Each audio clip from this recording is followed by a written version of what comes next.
मशहूर उद्योगपति रतन टाटा के निधन की खबर से देश भर में शोक की लहर है। मुंबई के एनपीसीए लॉन में उनका शव अंतिम दर्शन के लिए रखा गया है। अजीत पवार, प्रफुल्ल पटेल समेत तमाम लोग उन्हें श्रद्धांजलि देने के लिए लॉन पहुंच रहे हैं।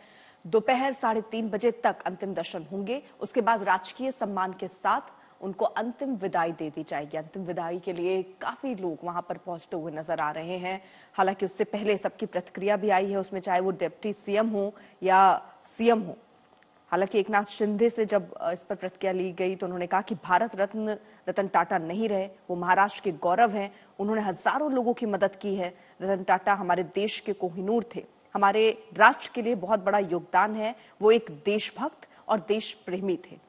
वहीं महाराष्ट्र के डिप्टी सीएम देवेंद्र फडणवीस ने कहा, रतन टाटा न केवल एक बहुत सफल उद्योगपति थे, बल्कि जिस तरह से उन्होंने देश और समाज के लिए काम किया, उससे वो एक बड़ी शख्सियत भी बन जाते हैं।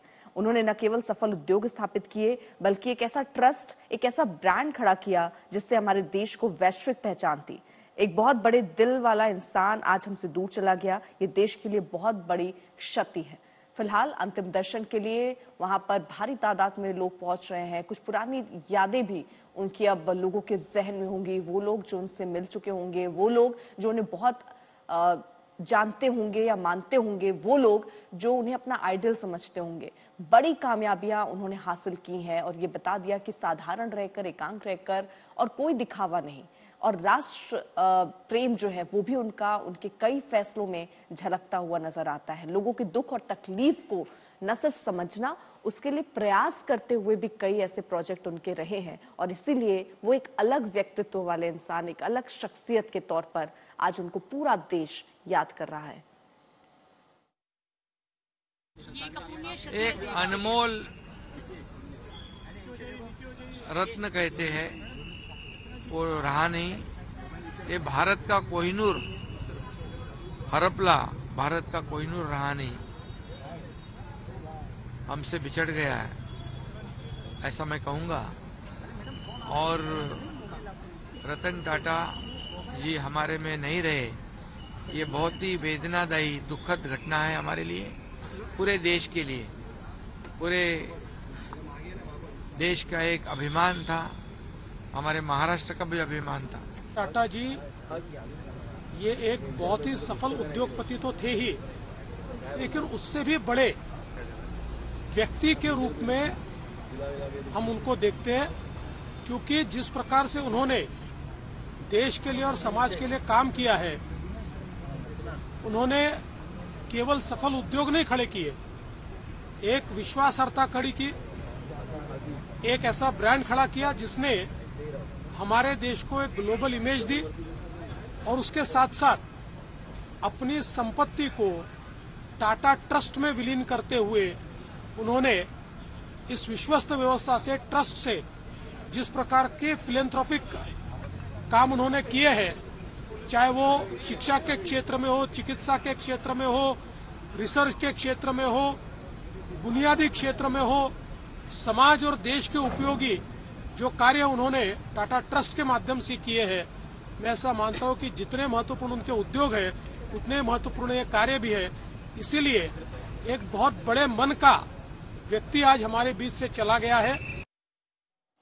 मुस्तफा हमारे साथ, हमारे सहयोगी इस वक्त जुड़ चुके हैं, उस लॉन में है वो के बाहर जहां पर लोगों के पहुंचने का सिलसिला चल रहा है, क्योंकि अंतिम विदाई अब लोग देने के लिए पहुंच रहे हैं। मुस्तफा, कौन कौन पहुंचा वहां पर? जी बिल्कुल, आप कह सकते हैं कि कल रात से ही देखा जा रहा है कि उद्योगपति हों, खेल के क्षेत्र के लोग हों, पॉलिटिकल पर्सनैलिटीज हों, इस सभी लोग पहुंचे हुए हैं। और रतन टाटा के जो आसपास घर के लोग हैं, करीबी लोग हैं, उनकी कंपनी के जुड़े हुए लोग हैं, वो इस वक्त एनसीपी पे मौजूद हैं। और आम लोग जो हैं, मुंबई के आम जो लोग हैं, वो आप कह सकते हैं कि जिनकी लाइफ को कहीं ना कहीं उन्होंने बुक में रतन टाटा के बारे में पढ़ा हो, इंटरव्यू में देखा हो और उनसे सीख ली हो, ऐसे कई लोग हैं जो उनसे प्रेरणा लेते हैं। वो सभी लोग इस वक्त एनसीपी की तरफ आ रहे हैं। और एक तरह से एक आप कह सकते हैं कि बहुत ही सराहनीय फैसला ये रतन टाटा के परिवार है, उनके जानने वाले हैं, उनकी तरफ से लिया गया है कि सुबह 10:30 बजे से लेकर के दोपहर के 3:30 बजे तक आप कह सकते हैं पार्थिव शव जो है वो एनसीपी में रखा जाएगा, ताकि लोग जो है वो आकर आप कह सकते हैं कि आखिरी अपना जो सम्मान है वो रतन टाटा जी को दे सकें। पद्म भूषण रहे हैं, पद्म विभूषण रहे हैं, और अब उनको आप कह सकते हैं भारत रत्न में ऐसी मांग की जा रही थी। कहीं ना कहीं लोगों के मन में उनके लिए एक आप कह सकते हैं कि भावना जो है, स्नेह जो है वो काफी ज्यादा है। एक उद्योजक होते हुए भी आप कह सकते हैं कि जिस तरह का टाटा ट्रस्ट का कंट्रीब्यूशन जो है चैरिटेबल इंस्टीट्यूट्स में रहा है, मेडिकल रिसर्च में रहा है, वो आप कह सकते हैं कि एक बहुत बड़ी बात मानी जाती है। और कहीं ना कहीं टाटा ट्रस्ट और एक आखिरी टाटा आप कह सकते हैं जो खुद जो जीवित थे, वो तो एक दौर आप कह सकते हैं कि लोगों के सामने से जाता हुआ दिख रहा है। मुंबई जो कि औद्योगिक राजधानी माना जाता है भारत की, उसके लिए भी एक आप कह सकते हैं कि ऐसा क्षण है जिसमें एक समय का समाप्ति होते हुए लोग देख पा रहे हैं। इसीलिए महाराष्ट्र सरकार ने भी आज एक तरह से आप कह सकते हैं कि मॉर्निंग जो है वो डिक्लेयर की है। और किसी जो भी कार्यक्रम है जो है वो एंटरटेनमेंट या बाकी कल्चरल कार्यक्रम को आज कैंसिल किया गया है। चीफ मिनिस्टर अपनी आखिरी कैबिनेट मीटिंग लेने के बाद शायद वो पहुंचेंगे एनसीपीए। गृह मंत्री अमित शाह भी भारत सरकार को प्रेजेंट करते हुए यहाँ पर पहुंचेंगे, ऐसी इंफॉर्मेशन जो है वो मिल रही है। तो आप कह सकते हैं कि एक आम आदमी से लेकर के जो वीवीआईपी है, सभी लोग आज एनसीपीए में मुंबई में आएंगे। जो लोग मुंबई में हैं वो तरह से एक आप कह सकते हैं कि अपने आप को भाग्यशाली मानेंगे कि वो उनके लिए नजदीक है। इस चीज के लिए आप कह सकते हैं रतन टाटा को आखिरी दर्शन के लिए पहुंचना पूरे देश के युवाओं को खासकर उन्होंने प्रेरित किया है। ये बात साफ दिख करके आती है। लेकिन 10:30 से 3:30 वो लोग क्षण होगा जो आम आदमी भी आप कह सकते हैं वहां पर एनसीपीए पर मुंबई में नरीमन पॉइंट के पास पहुंचेगा। एक आखिरी श्रद्धांजलि जो है रतन टाटा को दी जाएगी। उसके बाद उनकी जो अंतिम यात्रा है वो दोपहर 3:30 बजे से शुरू होगी। आप रहिए जरा साथ।